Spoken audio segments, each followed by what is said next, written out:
Welcome to the Deep Dive. Today we're exploring a stack of sources that take a deep look at the history of central banking. It's a narrative that spans centuries and presents some pretty provocative claims at times. That's right. Our mission in this deep dive is really to unpack the story told by these sources. They trace the evolution of monetary systems from, well, ancient times, Right. specifically Rome and England, then through to the rise of central banks in Europe and the United States.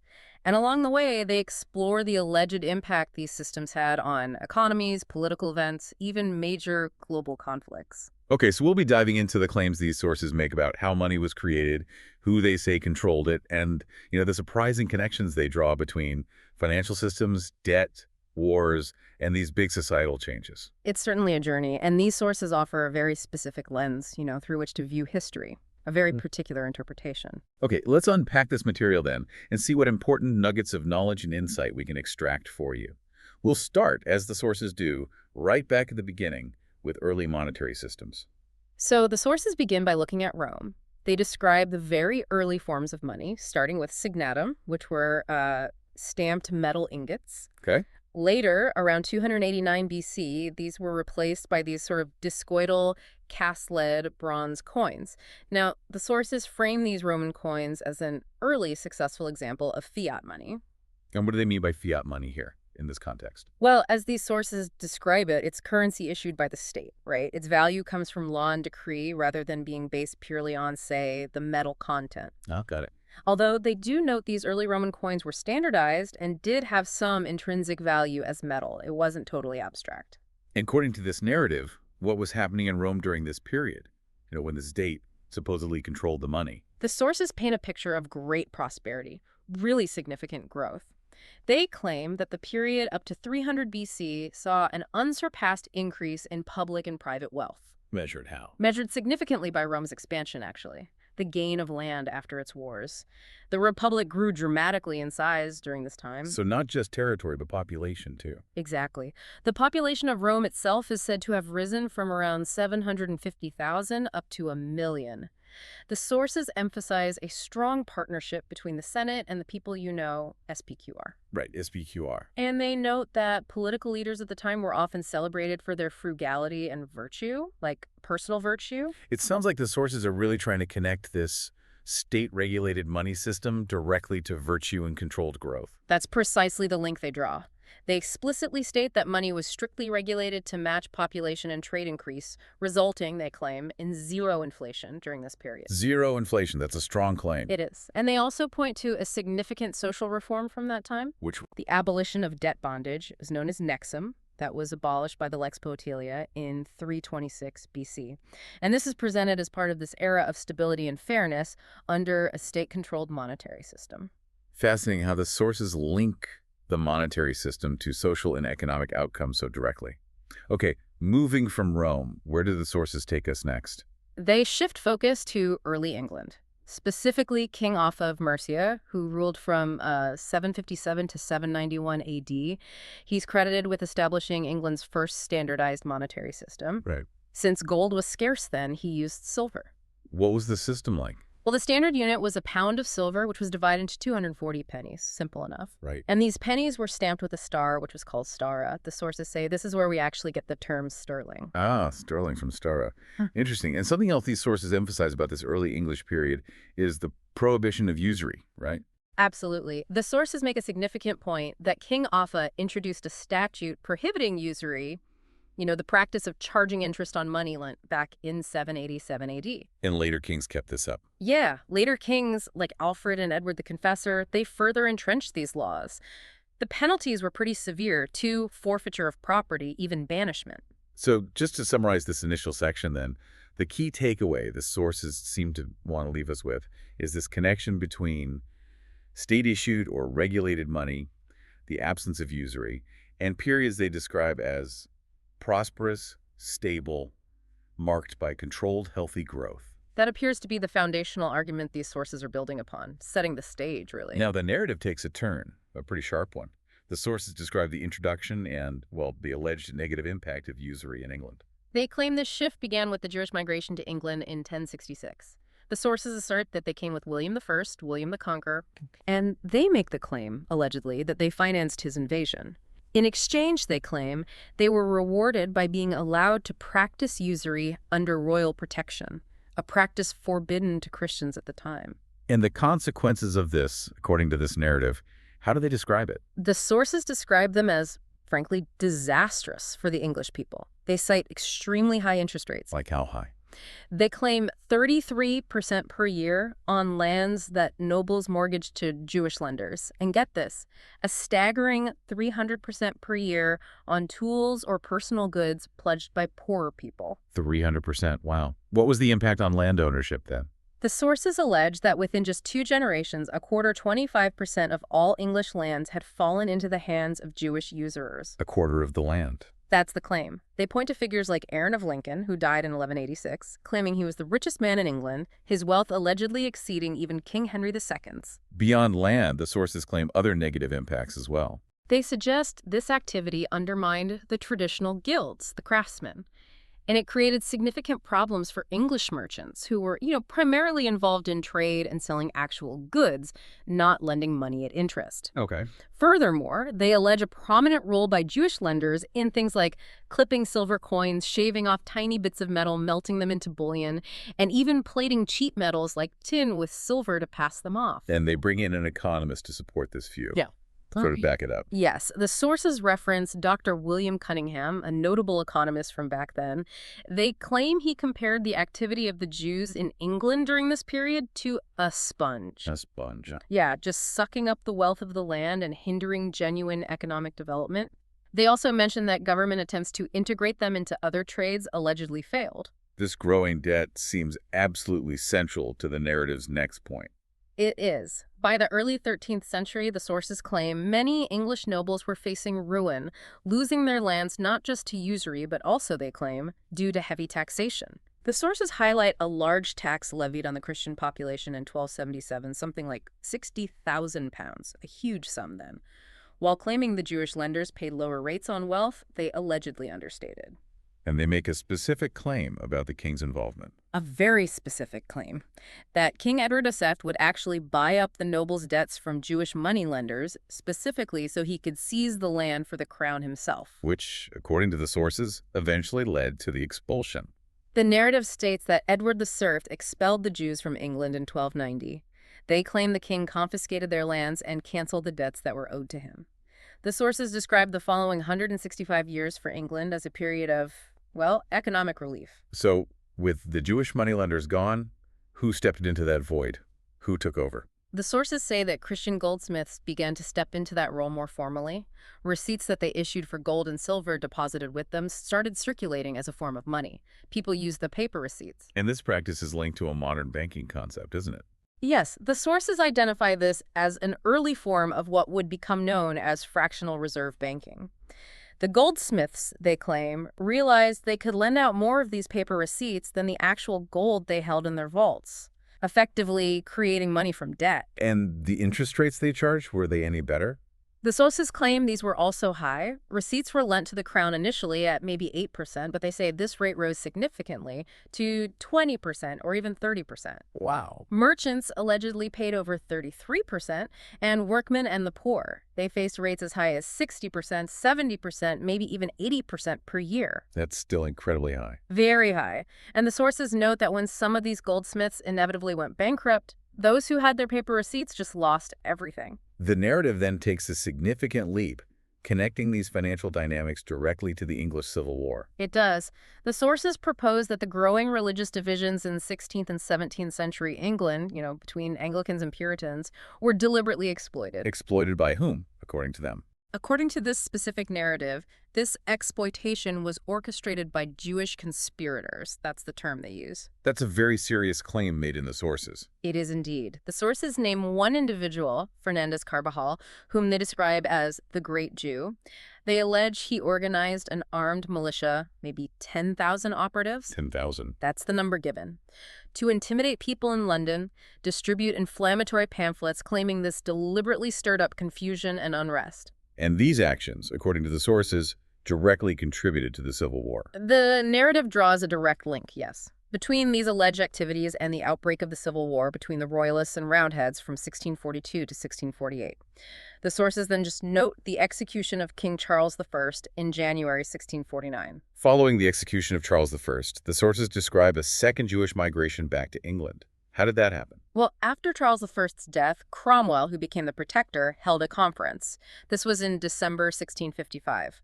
The purpose was apparently to debate and approve the large-scale immigration of Jews back into England. What was the result of that conference? Did they approve it? The sources claim that even though the conference was apparently packed with Cromwell's supporters, the delegates, priests, lawyers, merchants, they overwhelmingly opposed the admission. Why? They argued it would be morally harmful and basically lead to foreigners getting rich at the expense of the English people. That was the argument reported. So how did they end up returning if the conference opposed it? The sources claim that the first Jews were surreptitiously allowed to land in October 1656, secretly, basically, despite strong protests from a subcommittee of the Council of State, who, the sources say, declared they would be a grave menace to the state and the Christian religion. The narrative then moves to Charles II, the son of the executed king. Yeah. What do they say about him? Charles II reigned from 1660 to 1685. The sources point out he was the last English monarch who issued money actual banknotes directly under his own authority. But they claim he made two fatal errors of governance. Okay, what were they? First, in 1663, he passed the Act for the Encouragement of Trade. The sources claim this act removed all regulation and duties on the export of foreign coins and bullion, just let it flow out freely. And why was that supposedly bad? They quote the Earl of Anjou warning during the debate that this was dangerous. It could allow rich, maybe discontented people to hoard money and bullion abroad, leaving England itself impoverished. Okay, that's one error. What was the second? 3 years later, the Act for the Encouragement of Coinage. This allowed private persons, specifically bankers and goldsmiths, to mint coins at the Royal Mint. Why was that significant? The sources argue this was crucial because it allowed them to pocket the seigniorage. That's the difference between the face value of a coin and the actual cost of producing it. Ah, the profit from making money. Exactly. According to this narrative, this power enabled private bankers to basically manipulate the money supply, increasing or decreasing it whenever they wanted, which they claim allowed them to raise or lower prices to the detriment of the general population. This brings us to James II, and what the sources controversially call the infamous revolution, not the glorious revolution. Right. James II had a short reign, just 3 years. The sources claim he was dethroned by Prince William of Orange, and they make the specific claim that William's military expedition was financed by Jewish bankers. They name names. They point to John Churchill, who later became the Duke of Marlborough. He switched allegiance from James, and according to the Jewish Encyclopedia, which the source references, he subsequently received a significant annual stipend, £6,000. A lot of money back A then. huge amount, from the Dutch Jew Solomon de Medina for what the source calls treasonous conduct. And William's arrival itself is described in a particular way in the sources. Yes. They quote A.N. Field, who describes the events of 1688, known conventionally as the Glorious Revolution, as the infamous revolution. He states that just 33 years after Cromwell had allowed Jews back into Britain, a Dutch prince arrived from Amsterdam, described as being surrounded by a whole swarm of Jews from that financial center. And the outcome of this, according to the narrative, what did this infamous revolution lead to? The sources claim the immediate result was the inauguration of England's national debt. This happened through the establishment just 6 years later of the Bank of England. Its main purpose, they claim, was to lend money to the crown at interest. Right. The sources even quote Shakespeare's John of Gaunt from Richard II, that famous speech about England being leased out, bound in with shame, having made a shameful conquest of itself. They use this to suggest the nation was now shackled by debt because of this. This leads us directly to a major focal point in the sources: the establishment of the Bank of England in 1694. This event is portrayed as absolutely central to the entire narrative. The sources claim the need for a privately owned central bank was promoted by a figure named William Paterson, described perhaps unfairly as a retired pirate. A retired pirate, okay. He wrote a pamphlet in 1693 and is quoted as later boasting that the bank hath the benefit of interest on all monies which it creates out of nothing. That phrase again, creates out of nothing. What was the bank's alleged purpose, according to these sources? According to them, the explicit purpose was to lend King William large sums at interest initially, 8%, which they claim quickly rose to between 20% and 30%, Huge rate. to fund his wars, particularly against Louis XIV of France. And they specifically note France was not on the usury system at the time. In return, the bank was to receive £100,000 a year in interest from the crown, plus an additional £4,000 fee, just for managing it. And the power to issue money itself was part of this deal. Oh, yes. The bank also gained the right to issue $1.2 million in banknotes without needing to back them fully with gold reserves. That was key. The sources mention a regal figure scrutinizing the bank's structure. Who was that? Sergeant-at-Law Creswell Levin is mentioned. The sources describe him as a crypto-Jew, whatever that means exactly.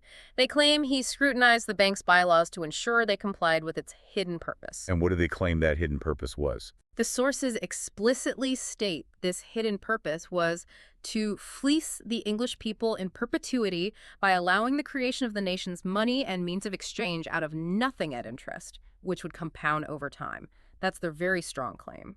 There was significant opposition to this plan, though, wasn't there? It wasn't universally popular. Considerable opposition, according to the sources.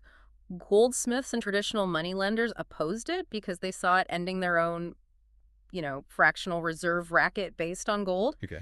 Landowners and country gentry feared higher interest rates because a bank would now control the money supply. There were concerns the bank would favor certain merchants over others. And a major fear was simply that the bank would become too powerful. It would become, as the sources put it, the keystone of the commercial world. A fear they say was realized. They state this fear was indeed realized, and the Bank of England became the model, the template, for central banks globally. Given all this opposition, how did the bill actually manage to pass Parliament? The sources highlight the circumstances. The bill was debated in July 1694, peak summer, right, a time when most rural members of the House of Commons, who were likely opponents, would be away tending to their harvests. Convenient timing. Very convenient, they imply. On the day the charter was granted, July 27, 1694, only 42 out of 514 members were present. And all 42 were Whigs who supported the bill, as the Tories opposed it. They all voted in favor. Only 42 members. Yes, the sources raise a question about what the quorum requirement even was at the time. Was that legitimate? And the bill itself was allegedly deceptive in how it was presented. The sources claim the title of the bill made no direct mention of establishing the Bank of England. They allege it was secreted, deep within complex legal language, pages detailing the need to levy a whole range of new rates, duties, and taxes on various goods. So the taxes were directly connected to funding the bank. According to the sources, yes. The true purpose of these new taxes on ships, beer, ale, other goods was specifically to fund the interest payments on all future government loans from this new bank. So the bank lends money it creates. The government taxes the people to pay the interest back to the bank. That's the mechanism they describe. And they note that soon after, even more taxes were introduced. Land tax, paper tax, poll tax, salt tax, stamp tax, even a window tax. Eventually a punitive 20% income tax on companies and laborers. So the narrative paints a picture. Bank of England established through, let's say, questionable means. Private bankers get the power to create national money out of nothing, lend it to the government at interest, and the interest payments are guaranteed by taxes on the population. And this became the template. That is precisely the interpretation presented in these sources. It's the cornerstone of their argument going forward. This sets the stage for a major theme running through the sources, a pattern they identify of war and debt slavery. Yes, the sources assert that from this point forward, a pattern emerged. Unnecessary wars, they claim, were deliberately undertaken. These wars simultaneously increased the national debt and significantly boosted the profits of the users, by which they mean those practicing usury and controlling this debt-based system. And they claim these wars weren't random, but often targeted specific types of countries doing things differently. According to this narrative, yes, most of these wars were initiated against nations that had implemented their own state-controlled, interest-free banking systems. They didn't rely on private central banks creating money as debt. Can you give examples they cite? They list quite a few. The North American colonies before the Revolution, France under Napoleon, Imperial Russia, Germany before and during certain periods, Fascist Italy, Imperial Japan, and they even mention Libya more recently. And what's the significance of these countries? The sources claim these countries, with their state banking systems, distributed wealth more equitably and provided their populations with a living standard far superior to their rivals who were tied into the international private banking system. That's the comparison they draw. The sources track the growth of national debt as evidence for this pattern, don't they? Yes, they show how the Bank of England's debt grew exponentially. It reached £30 million by 1720 after the War of the Spanish Succession, which itself cost $50 million. And after the American Revolution. Following the American War of Independence, which the sources claim was triggered when the colonists were forced to abandon their own currency, leading to 50% unemployment, the national debt soared to $176 million. And they mentioned the ownership of the Bank of England changing hands around this time. The sources claim that by 1722, according to historian Sir John Harold Clapham, whom they reference, figures like Solomon de Medina and several other Sephardic Jews had acquired the majority of the bank's shares. Were there any attempts within the system to reverse this trend of growing debt? The sources mention Prime Minister William Pitt the Younger's attempt in 1786. He tried to abolish the national debt using something called a sinking fund. Did it work? They state it failed primarily because of the enormous new loans required to finance the long war against Napoleon. This failure, they claim, led directly to the introduction of a graduated income tax in 1797, solely to service the growing interest burden on the debt. The war against France, the Napoleonic Wars from 1792 to 1815, is given a very specific interpretation in this material, isn't it? It is. The sources assert that maybe the primary objective of this prolonged conflict was specifically to destroy Napoleon's debt-free and interest-free system of state finance. They saw it as a threat. And they extend this interpretation to the War of 1812 between Britain and the United States. According to this narrative, yes. The War of 1812 was instigated by England specifically at the behest of banker Mayer Amschel Rothschild. That's the claim. Why? What was the alleged reason? This, they claim, was because the United States Congress had refused to renew the charter of the First Bank of the United States, which the sources describe as being controlled by Rothschild interests. And this is where that famous or infamous Rothschild quote comes in. Yes, Mayer Amschel Rothschild is widely quoted in the sources as having said, "Give me control of the economics of a country, and I care not who makes her laws." They also attribute to him the quote, "The few who understand the system will either be so interested from its profits or so dependent on its favors that there will be no opposition from that class. Basically, the insiders won't rock the boat." The sources also present a detailed and very dark account related to the British Prime Minister at the time, Spencer Perceval. They do. Spencer Perceval, who was Prime Minister from 1809 to 1812, allegedly tried to prevent the war with the United States. The sources claim he was then assassinated on May 11, 1812, right in the lobby of the House of Commons. By whom? By a man named John Bellingham. But the sources controversially claim Bellingham was set up by Rothschild. Set up. They delve into Bellingham's background, his history of false imprisonment in Russia, his constant pursuit of compensation from the British government, his association with merchants who wanted trade restrictions lifted. They also scrutinize his trial. What about the trial? They claim its brevity and the rejection of an insanity plea were deliberate acts to prevent any disclosures about wider involvement and preserve the lone assassin theory. And what happened immediately after Percival's murder? Anything significant? Just a few weeks later, the British Orders in Council, which had restricted trade with France and neutral nations, a major point of contention with the U.S., were revoked. The sources then point to Henry Clay, whom they describe as a Freemason and leader of the Warhawks in the U.S. House of Representatives, as immediately pushing for and leading the vote to declare war on Britain now that Perceval was gone. So this narrative claims the war was orchestrated by bankers, specifically to achieve a financial goal in the U.S. What was the human and financial cost of that conflict? The sources state the war resulted in over 24,000 lives lost.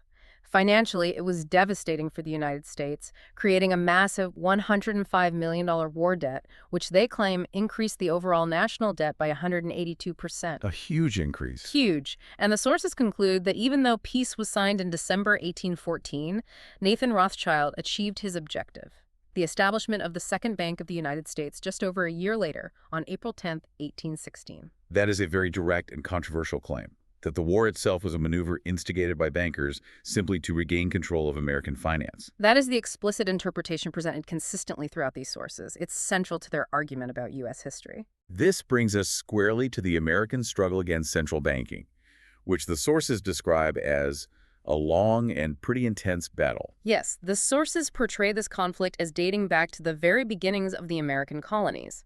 They highlight that the colonies created their own paper money, known as colonial script or bills of credit. And what was special about this colonial script, according to them? They emphasized this currency was debt-free and interest-free. It wasn't borrowed into existence. They claim this allowed the colonies to manage their finances with few taxes in an inflation-free environment and achieve sustained, stable economic growth and prosperity.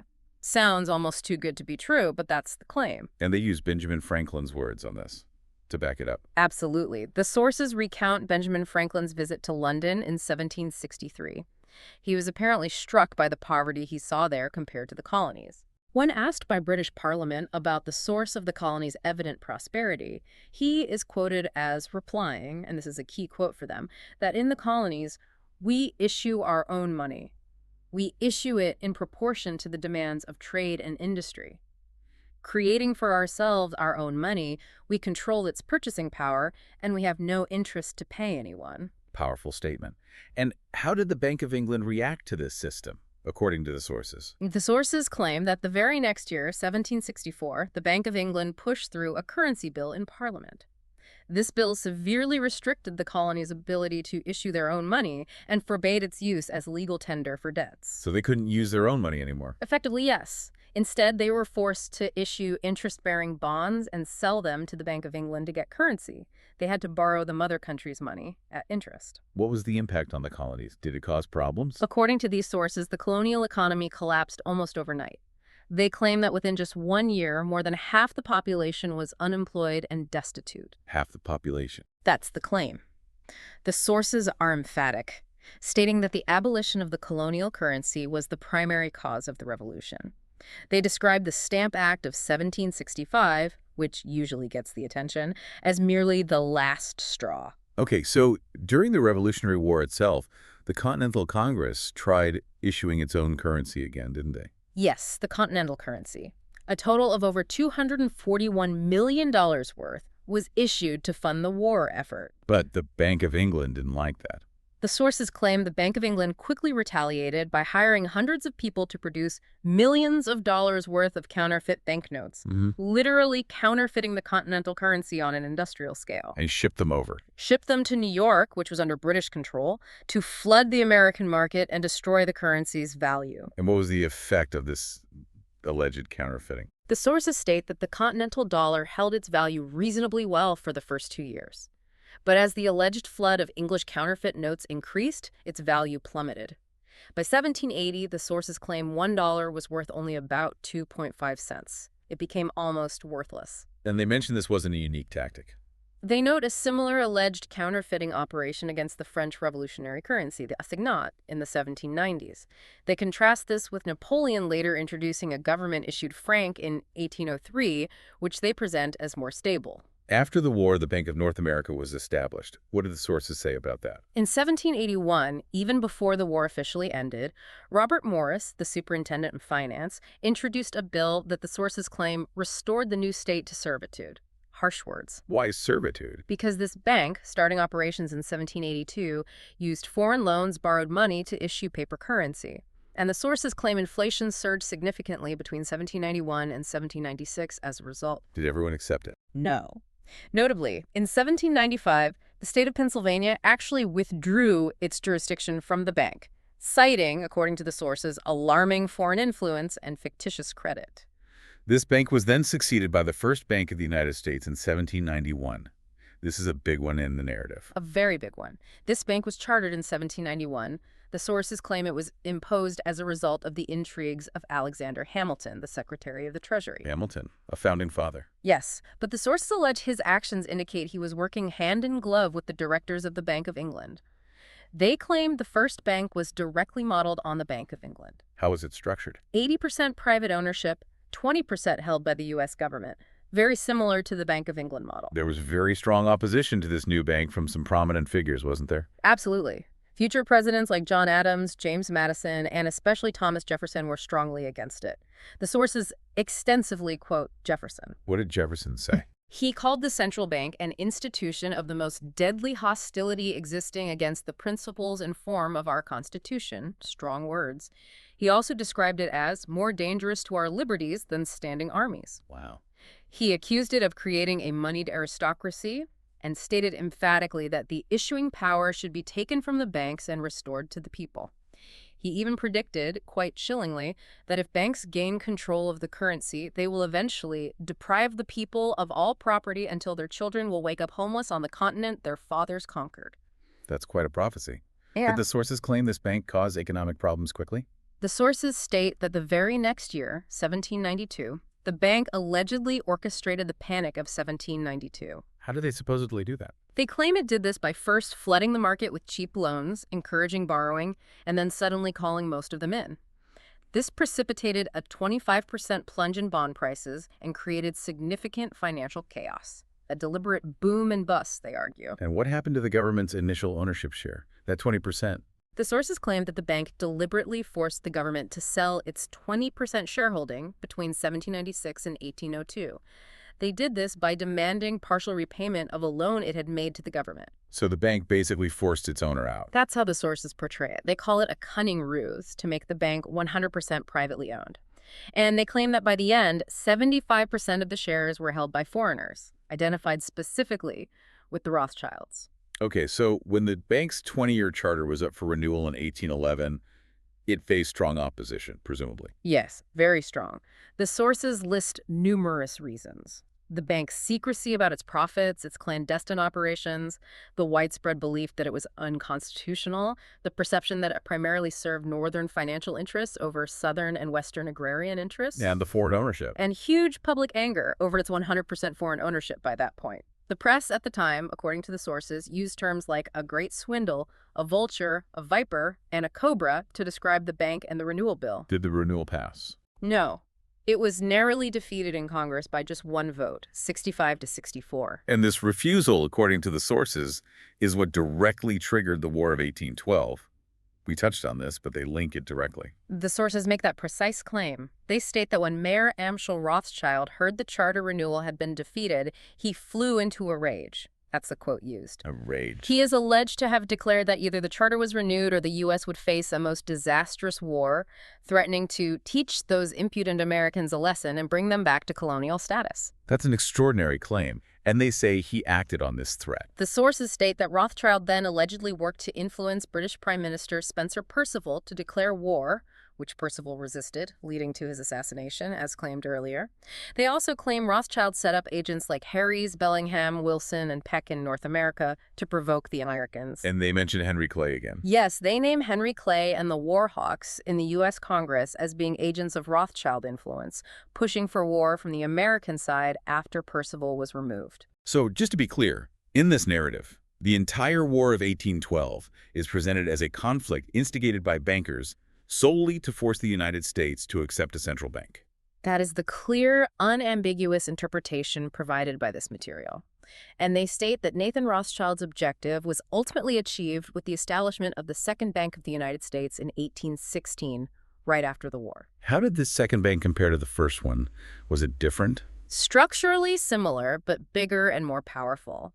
It had an enlarged capital of $35 million, established numerous branch banks across the country, and continued the practice of lending fiat money, money created as debt at interest. And who was running it, according to the sources? The sources identify Nicholas Biddle as the bank's president, but they describe him as acting essentially as a point man or agent for James D. Rothschild, who they claim was the bank's principal investor in Paris. And did the claims of economic manipulation continue with this second bank? Oh, yes. The sources claim the bank deliberately and artificially induced the recession of 1819 to 1821. Why would they do that? While it caused widespread hardship, unemployment, and bankruptcies for ordinary people, the sources state it was highly profitable for the bankers. They could buy up land, businesses, and other assets at rock-bottom prices from those who were ruined. But this period had another effect. It did. It significantly influenced Andrew Jackson and apparently spurred him to action against the bank. Andrew Jackson.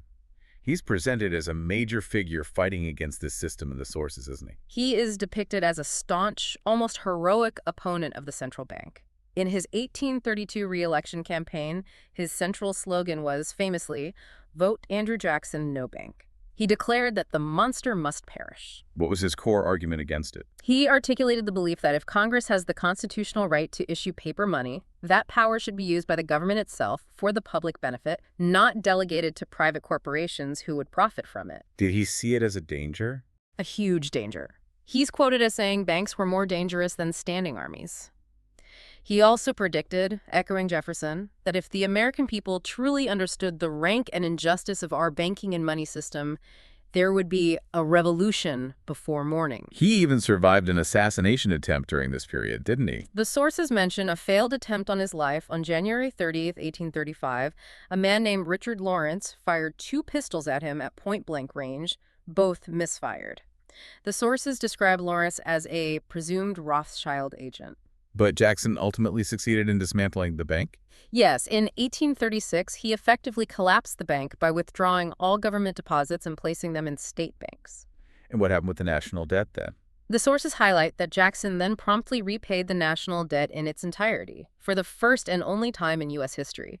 He actually left a surplus of $50 million in the Treasury. What replaced the central bank? It was replaced by an independent treasury system that relied on redeemable paper currency and specie actual gold and silver coin. No central bank creating money as debt. After Jackson, did the attempts to bring back a central bank cease? Or did they keep trying? No, according to the sources, they kept trying.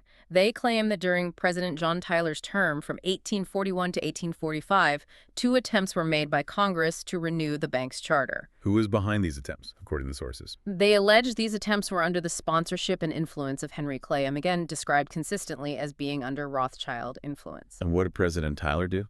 The sources state Tyler bravely vetoed both bills. As a result, they claim he was inundated with hundreds of letters threatening him with assassination. The sources then describe a significant period in the U.S.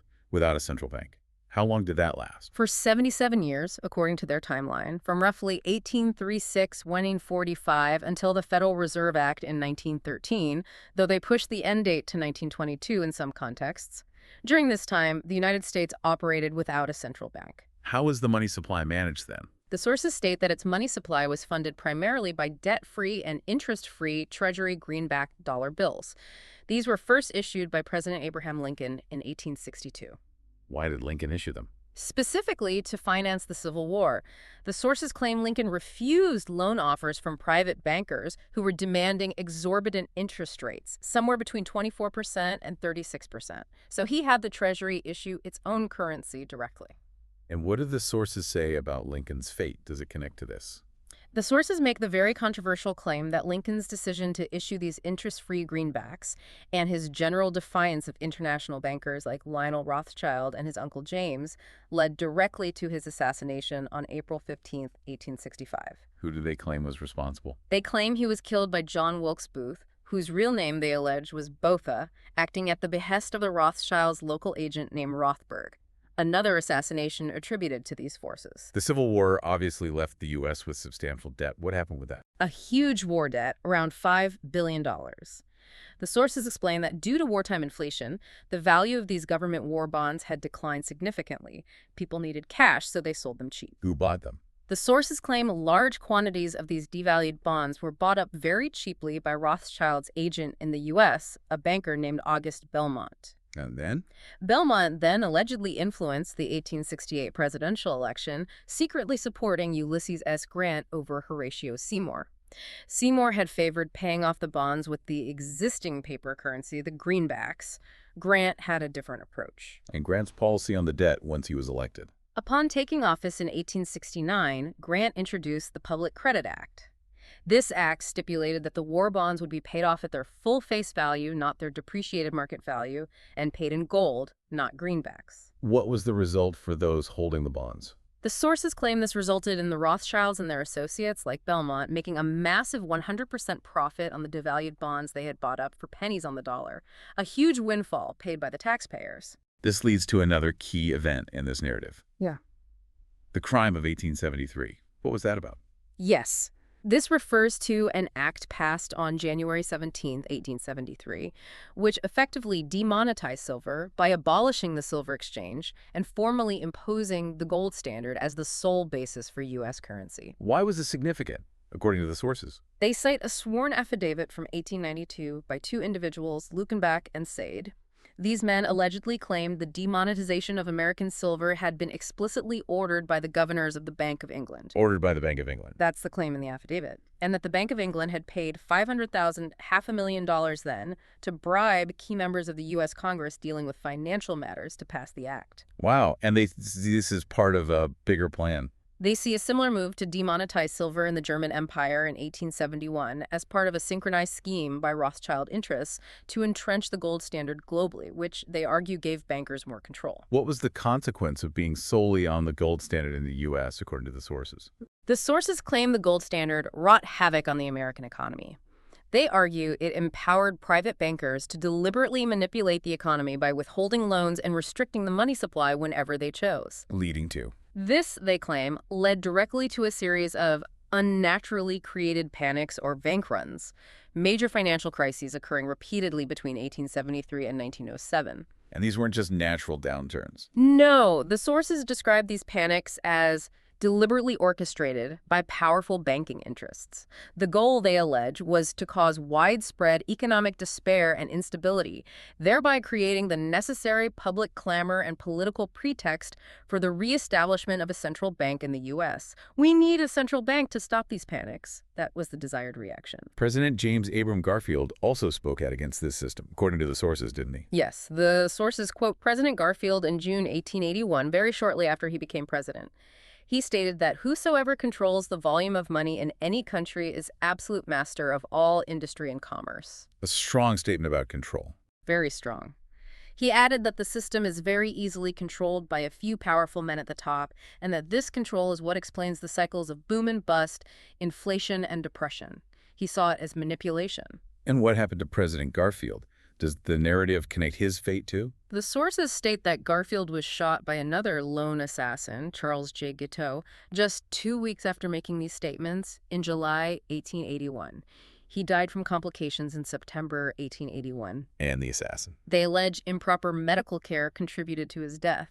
More pointedly, the sources claim that at Guiteau's trial, the hidden hand of Rothschild was revealed when Guiteau supposedly testified that important men in Europe put him up to the task and had promised him protection if he succeeded, again attributing the assassination to these financial powers. The narrative highlights the panic of 1907 as the final crucial push towards creating a central bank. Exactly. The sources mention Jacob Schiff, head of the powerful banking firm Kuhn, Loeb and Company, publicly warning in early 1907 that a severe panic was imminent unless the U.S. established a central bank, sort of predicting it. And then the panic happened. Then, in October 1907, the sources claim that J.P. Morgan, described consistently as another Rothschild frontman, allegedly triggered the panic.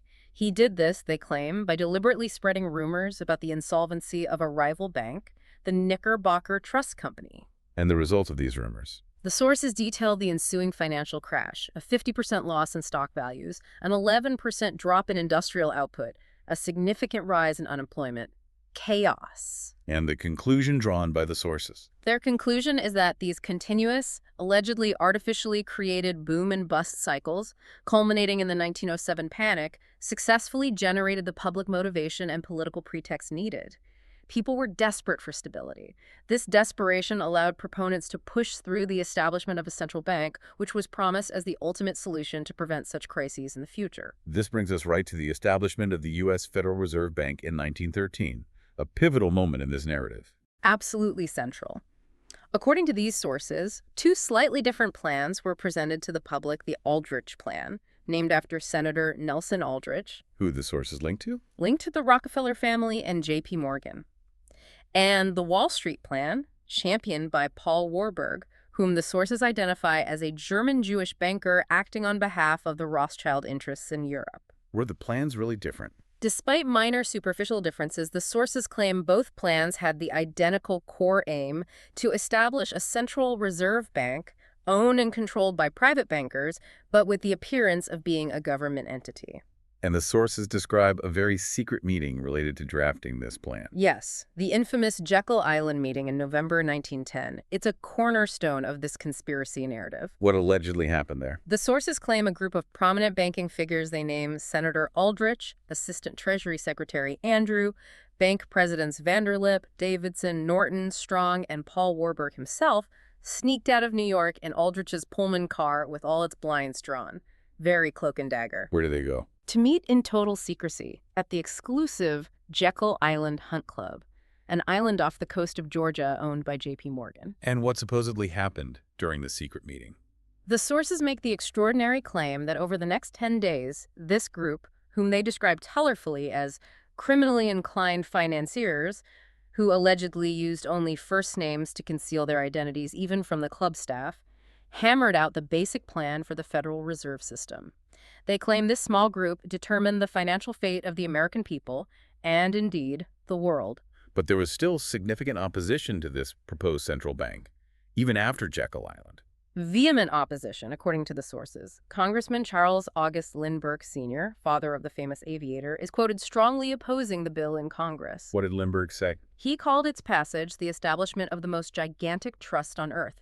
He stated that when President Wilson signed it, the invisible government by the money power will be legalized. He described it bluntly as the greatest crime of Congress. Any other notable opponents mentioned? Senator Robert M. La Follette Sr. of Wisconsin is also mentioned as a powerful opponent, fighting it fiercely. Given this opposition, how did the Federal Reserve Act finally pass into law? It was passed into law on December 23, 1913, very close to Christmas. Why is the date significant? The sources claim President Woodrow Wilson allegedly threatened senators, saying he would keep them in session through Christmas unless they passed it before they left for their recess. Many opponents had apparently already left Washington. So it passed with limited support. It ultimately passed the Senate with the support of a minority of senators present. 43 for, 25 against, with 27 abstaining or absent. The sources imply it was rushed through under duress. The promoters promised stability, an end to panics. But what do the sources say have been the actual results since the Fed's creation? The sources claim the promises of a stable currency and an end to business cycles were completely false. They state that since the Fed's inception in 1914, the U.S. dollar has lost something like 97% of its purchasing power. 97%. That's the figure they use. They also count 19 recessions since then, including, obviously, the Great Depression of the 1930s and the Great Recession starting in 2008, and they point to the national debt and unfunded liabilities having skyrocketed into the stratosphere under the Fed's watch. And how do the sources describe the nature of the Federal Reserve itself? Is it public? Private? They are adamant that it operates solely as a private bank for the benefit of private bankers. It's a private corporation, they insist, owned by its member banks. They also state it has never undergone a full, independent public audit in its entire history, which they reference as over 104 years in the source material. Do the sources attempt to list who these private owners, the principal shareholders, actually are?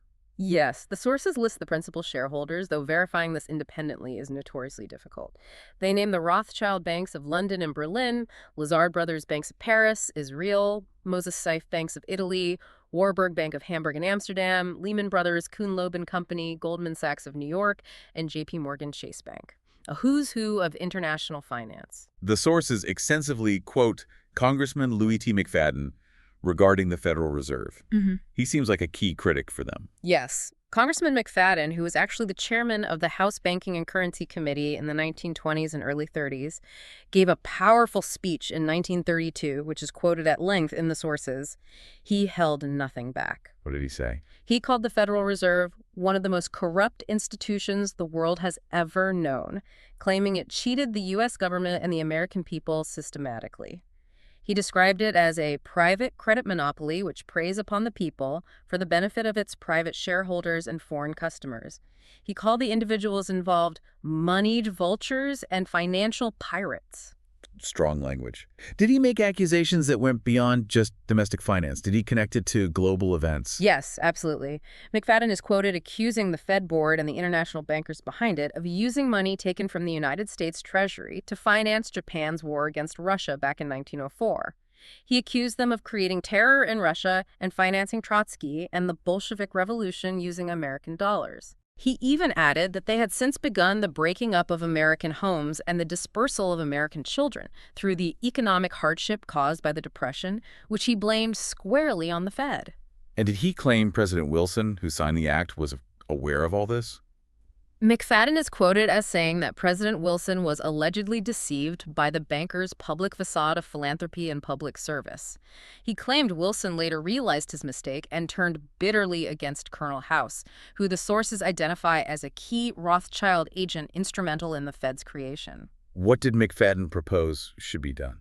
He called for the complete liquidation of the Federal Reserve Act and the Federal Reserve Banks. He argued the government should take back control and handle its own money, abolish asset currency, restore independent bankers, and impeach the faithless government officers involved. Did he issue a warning? He predicted that if this was not done, the American people would eventually rise in their wrath and send a president here who will sweep the money changers out of the temple, echoing the biblical phrase. Okay. The sources then pivot from the U.S. to explore historical examples of state banking systems in other countries, systems they claim existed and were actively suppressed by the international bankers. Exactly. They present these as counterexamples, as alternatives that were allegedly destroyed. They start with Russia. Russia. How does that fit in? They go back to the Congress of Vienna in 1814-15, right after Napoleon. Nathan Rothschild allegedly proposed establishing a kind of central banking world order then. The sources claim Tsar Alexander I of Russia refused to comply with this plan, effectively derailing it. Instead, he established the Holy Alliance with Austria and Prussia based on Christian principles, which the sources contrast with the bankers' plan. And how did Rothschild allegedly react to this refusal? The sources claim this refusal incurred the Rothschilds' vindictive and unrelenting wrath. They then make the extremely controversial claim that the Rothschilds were allegedly responsible for the assassination of the last 5 czars of Russia, seeing it as seeking Talmudic vengeance. A very strong and specific accusation. Did Russia eventually create its own state bank despite this alleged opposition? Yes, the State Bank of the Russian Empire was founded in 1860. The sources note it was initially under the direct control of the Ministry of Finance until 1894. How did it operate, according to them? They highlight that finance ministers like Witt and Shipov allegedly refused loans from the Rothschilds and instead used state money and investment from allies like France to develop major projects like the Trans-Siberian Railway. They claim this resulted in strong state finances for Russia. But conflict arose later, particularly with Japan. The sources state that Rothschild interests allegedly financed Japan in the Russo-Japanese War of 1904. They also mention Russian Prime Minister Pyotr Stolypin. What about him? Stolypin implemented significant agricultural reforms using state bank loans directly to peasants. He also reportedly opposed Rothschild attempts to draw Russia into the conflicts that became World War I. And Stolypin's fate. The sources claim Stolypin was assassinated in September 1911 by a figure they describe as a presumed Rothschild assassin. Another assassination linked to opposing the bankers' agenda. So, World War I itself is also viewed through this specific financial lens by these sources. Not just about alliances and nationalism. Yes, very much so. From the perspective of these sources, the commonly cited causes of WWI, alliances, militarism, etc., were not the real reasons. What do they claim the real objectives were? They claim the real objectives were, firstly, to destroy the Russian Empire and its independent state bank. Secondly, to break up the other great empires, Austro-Hungarian, Ottoman, to make them easier to exploit through newly imposed central banks. And thirdly, controversially, they claim a key aim was the theft of Palestine from the Ottoman Empire to create what they call a Zionist puppet state under Rothschild control. And who do they blame for orchestrating this? They explicitly blame Jewish bankers for orchestrating the war for these financial and political aims. How did this play out for Russia after the World Wars, according to this narrative? The sources claim WWI completely destroyed Tsarist Russia. Then, post-WWII, at the Bretton Woods Conference in 1944, which set up the post-war financial order, IMF, World Bank, the sources note that the Soviet representatives refused to sign the final agreements. Why did they refuse? They reportedly called the proposed IMF and World Bank branches of Wall Street. The sources claim Stalin's impertinence in this regard angered the Rothschilds. However, they also state that in the post-Soviet era, after the collapse of the USSR, Russia ultimately fell into what they call Rothschild hands with the passage of the law on the Central Bank of the Russian Federation, claiming Russia thereby lost its financial sovereignty for almost 200 years, looking back to Tsar Alexander I. Okay, moving from Russia to Germany. The sources discuss the National Socialist period from 1933 to 1945. Yes, and their analysis starts even before Hitler came to power. The sources claim Adolf Hitler was deeply influenced by an economist named Gottfried Feder, particularly his lecture titled The Abolition of Interest Servitude. How was that influential? They state Hitler saw this idea breaking free from interest-based debt as fundamental to a new political party and a powerful rallying cry against what he termed international capital, which was often associated with Jewish financiers in Nazi ideology. Was monetary reform central to the Nazi program then? The sources describe monetary reform as the very essence of National Socialism. They highlight points from the Nazi Party program like the common interest before self and the specific call for the abolition of the thraldom of interest. How did they define this reform? They characterize it as the state creating its own non-interest-bearing money, not borrowing it from private banks to fund public works and stimulate economic development. And what happened when the Nazis actually came to power in 1933? Did they implement this? The sources claim they introduced a modified monetary reform using special government bills, like MIFO bills, which could be discounted at the Reich Bank. They state this led to a period of rapid economic recovery and growth. How rapid? They claim Germany's GNP doubled between 1933 and 1939, and unemployment fell dramatically from around 7.5 million to virtually full employment by the start of the war. But there was apparently conflict with the head of the central bank, the Reich Bank. Yes, Hjalmar Schacht, he was the president of the Reich Bank. According to the sources, Schacht allegedly refused to extend these special government financing bills in January 1939. He sent a memo demanding that fiscal control return to the Ministry of Finance and that the Reich Bank regain control over financial markets. Why would he do that, according to the sources? The sources claim Schacht's intention, possibly under external pressure, was to deliberately collapse the German economy by cutting off this state-directed funding. And Hitler's response, how did he react? The sources state Hitler rejected this demand as an act of mutiny. He promptly sacked Schacht in January 1939. And then what happened with the Reich Bank? A new Reich Bank law was passed in June 1939. This law made the bank unconditionally subordinate to the state, placing it under the direct supervision of the Führer. The sources claim Hitler effectively became his own banker, controlling the nation's credit creation directly. But the sources claim that stepping outside the international financial system like this had severe consequences, right? Just like Napoleon. They claim exactly that. Leaving the international usurer system led to Germany suffering the same fate as Napoleon, being targeted for an unnecessary war and eventual ruination. But they attribute Germany's economic success before the war to this system. Yes, they attribute Germany's economic recovery in the 1930s to hard work and this honest money system state-directed, interest-free credit, not to usury or the gold standard. They also argue that Germany's defense spending was relatively modest until 1938-39, when they felt directly threatened. Do they cite any historians on this point? They even quote the British historian A.J.P. Taylor, suggesting that Germany's actual armament level in 1939 indicates Hitler was not serially contemplating or prepared for a general European war at that point, implying the war was forced on him. And what happened after World War II in Germany regarding banking? The sources describe the introduction of the Deutschmark and the Bundesbank, West Germany's central bank. It was initially modeled somewhat on the U.S. Fed, but retained more government control initially. However, they state Germany ultimately ceded significant monetary authority to the European Central Bank, ECB, when it joined the euro in 2001. The sources controversially describe the ECB as Rothschild-controlled, even noting its physical location in Frankfurt near the historical Jewish quarter, the Judengasse. They view Germany's adoption of the euro as an act of subjugation and enslavement to this international banking power. Fascist Italy under Mussolini is presented as another example of state control over banking in these sources, isn't it? Yes, they look at the period from 1922 to 1943. They describe fascism as corporatism. They note Mussolini implemented a significant public works program, building infrastructure, which they call unrivaled in modern Europe at the time, and also provided subsidies for agriculture. And Italy's banking system during this period, how did it change? In 1926, the State Bank of Italy, the Banca d'Italia, was given sole jurisdiction over issuing banknotes and controlling reserves. This was part of Mussolini's policy of creating an autarkic state, basically, aiming for self-sufficiency, not wanting to be dependent on the whims of world trade and international finance. Did Italy borrow from international bankers? The sources claim Mussolini received one loan from the American bank J.P. Morgan in 1927, but subsequently refused any further foreign loans. He was apparently determined to keep Italy financially independent, according to this narrative. Did the state take more control later? Yes. By 1936, the Banca d'Italia and the major commercial banks had effectively become state institutions. The central bank gained the sole right to create credit ex nihilo, out of nothing, charging only a nominal fee to other banks for access to this credit.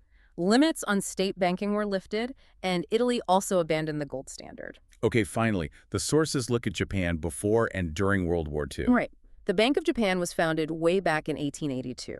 The sources initially describe it as functioning much like a typical central bank of the time, operating largely for private benefit. But something changed. There was a shift. The sources claim that the social credit ideas of a British engineer named C.H. Douglas were very well received in Japan. He did a lecture tour there in 1929, and his books were translated and sold widely. What are social credit ideas, briefly? They generally involve theories about debt-free money issued by the state, distributing purchasing power directly to citizens' ideas that align with the state banking concepts favored in these sources. So this influenced Japan's banking. The sources claim this contributed to the reorganization of the Bank of Japan into a full-fledged state bank. This process began around 1932 and was completed in 1942, explicitly modeled, they say, on the German Reich Bank Act of 1939. How did this state bank system operate in Japan? What were its functions? The sources state the bank was declared strongly national, guided explicitly by state policies and national aims, according to Article 2 of the new banking law. What could it do? Its functions included supervising industrial finance, making unlimited advances, loans, to the government without requiring security or collateral, subscribing to and absorbing government bonds, and issuing unlimited banknotes to fund munitions production and other government needs. Government supervision over the bank was significantly strengthened. It was an arm of the state. And what were the economic effects of this shift, according to the sources? The sources claim this conversion produced swift, sustained results. Remarkable results, actually. Such as? They state that Japan's manufacturing and industrial output surged dramatically by 140% and 136%, respectively, between 1931 and 1941. This growth, they claim, far exceeded that of the rest of the industrialized world at the time. What about social indicators? Unemployment declined sharply, industrial disputes decreased, and Japan rapidly became the dominant economic power in East Asia. Its exports were displacing those from the U.S. and Great Britain in regional markets. The sources link this economic success and Japan's concept of the Greater East Asian Co-Prosperity Sphere directly to the cause of World War II with the United States. Is that right? Yes, they draw a very direct line. They claim that the fear that other East Asian countries might adopt Japan's successful state banking methods posed such a serious threat to the Rothschild-owned and controlled U.S. Federal Reserve Bank that a war against Japan was deemed necessary by these powerful financial interests in the West. So the war with Japan was deliberately provoked, according to this narrative, not just about Pearl Harbor. The sources make that explicit claim. They argued the escalating U.S. embargoes, which by late 1941 cut off about 75% of trade, including vital oil supplies, were designed to corner Japan. They argued Japan was forced into attacking America to maintain its economic prosperity and national existence. So they blame the bankers. They state unequivocally that uncompromising and unrelenting pressure applied by the users in New York had deliberately provoked Japan into launching the attack. And what happened to Japan's banking system after World War II, after the U.S. occupation? The sources claim that one of the immediate actions of the U.S. occupation under General MacArthur was to completely restructure Japan's banking system.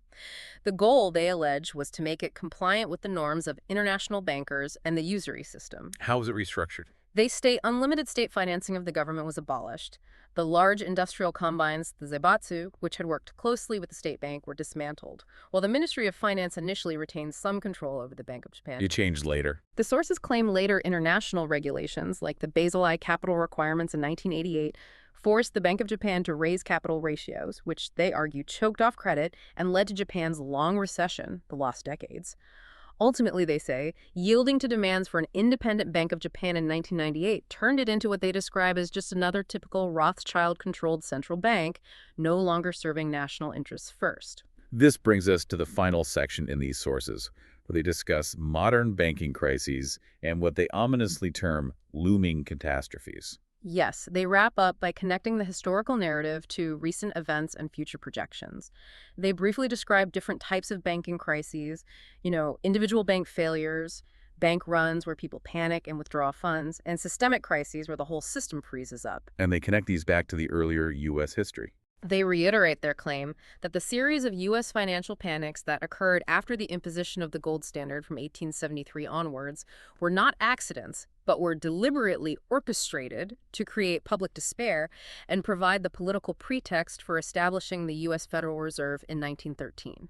Okay, how do they view the more recent 2007-2008 financial crisis? Where do they trace its origins? They trace the seeds of that crisis back specifically to the repeal of the Glass-Steagall Act in the U.S. in 1999.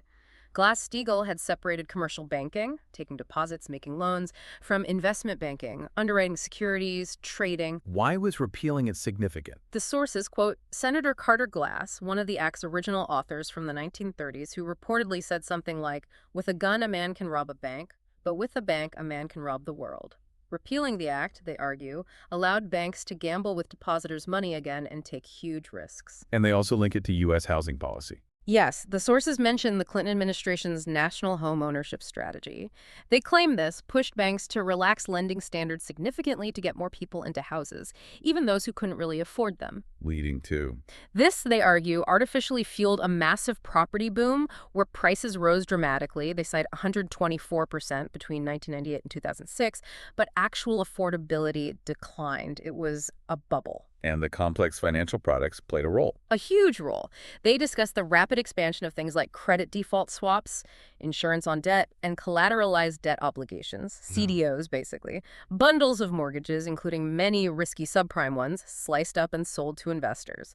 They claim these CDOs were often fraudulently rated AAA by credit rating agencies, making them seem safe. Who was buying these things? They were aggressively marketed by the shadow banking sector, investment banks, hedge funds, etc. By June 2007, the sources claim a shocking 39% of new mortgages didn't meet basic traditional underwriting standards. The system was full of bad debt, Which inevitably led to the 2008 crash. The sources highlight the Lehman Brothers bankruptcy in September 2008 as the trigger point. They mention the subsequent government intervention via the TARP, the Trouble Asset Relief Program, bailout, around $700 billion. But they focus more on the Federal Reserve's role. Yes, they focused heavily on the enormous, less publicized assistance provided directly by the U.S. Federal Reserve.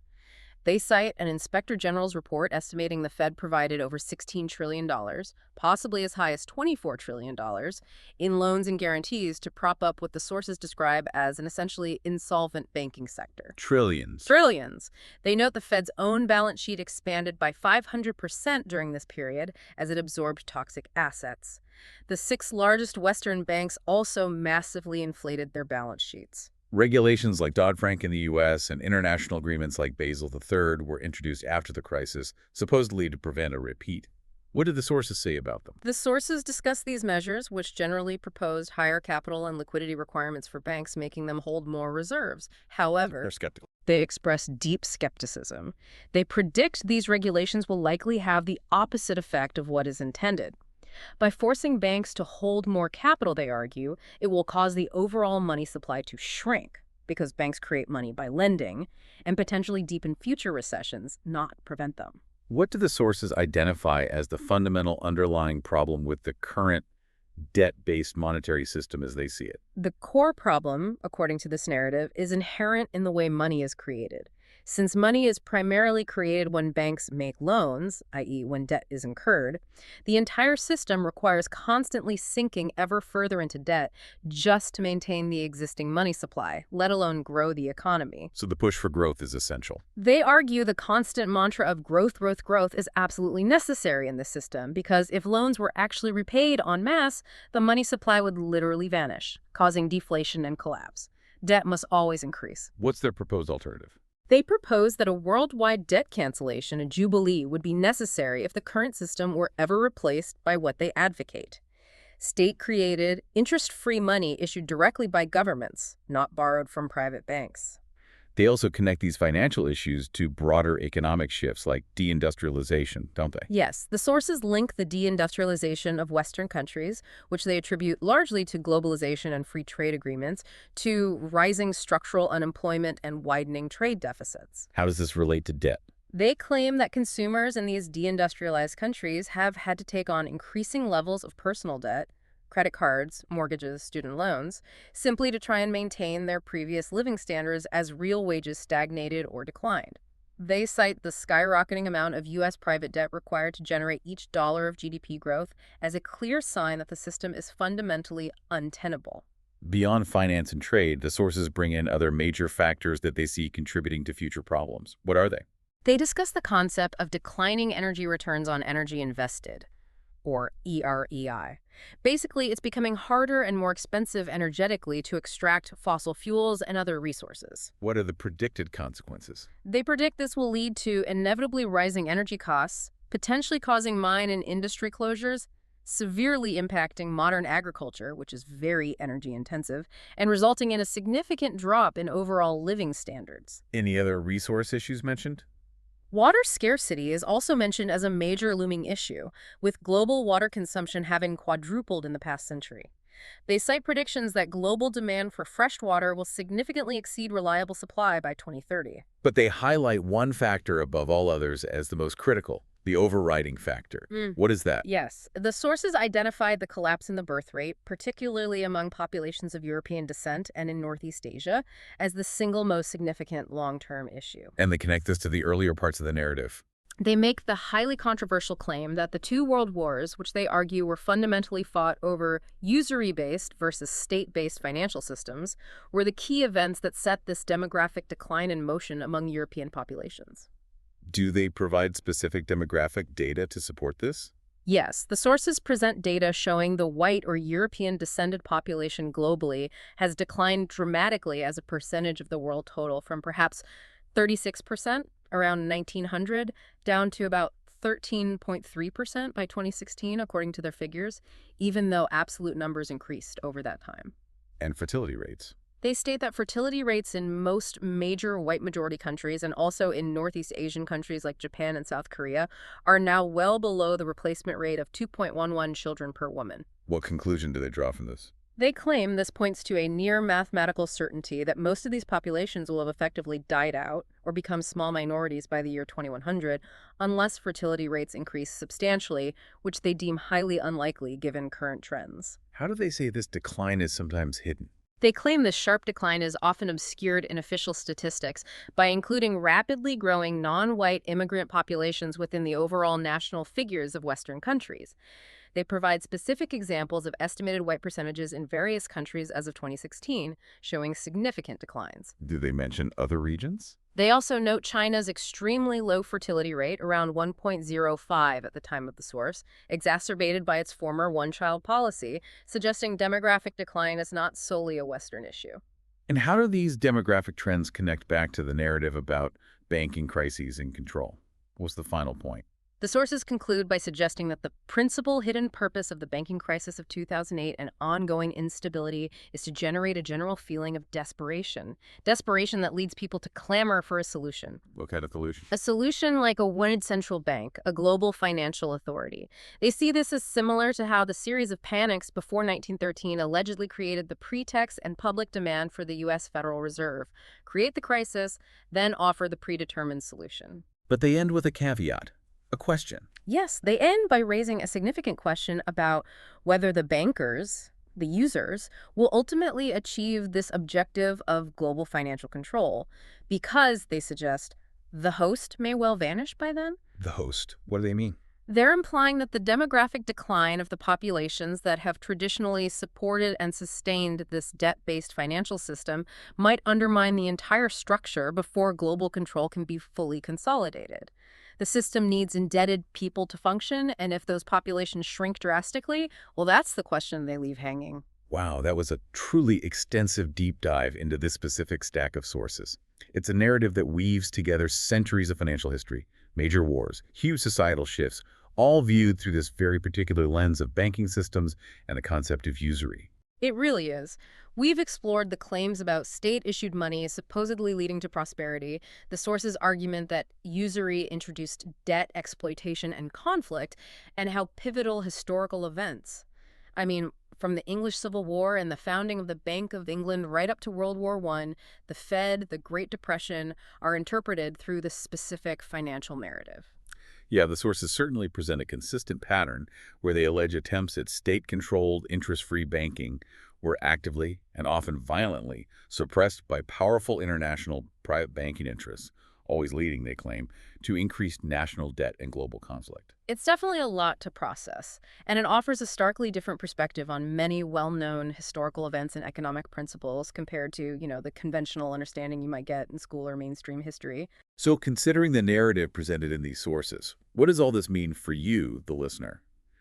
Perhaps it encourages us to look more critically, maybe at the origins of our money, the fundamental role of debt in our modern world, and the potential influence of these powerful, often hidden financial systems, not just on economies, but on societies, politics, and even global events. It certainly raises significant questions about the structure and maybe the sustainability of the current system as depicted by these sources, questions about control and consequence. And here's a final provocative thought for you to mull over, drawn directly from the very end of these sources we just discussed.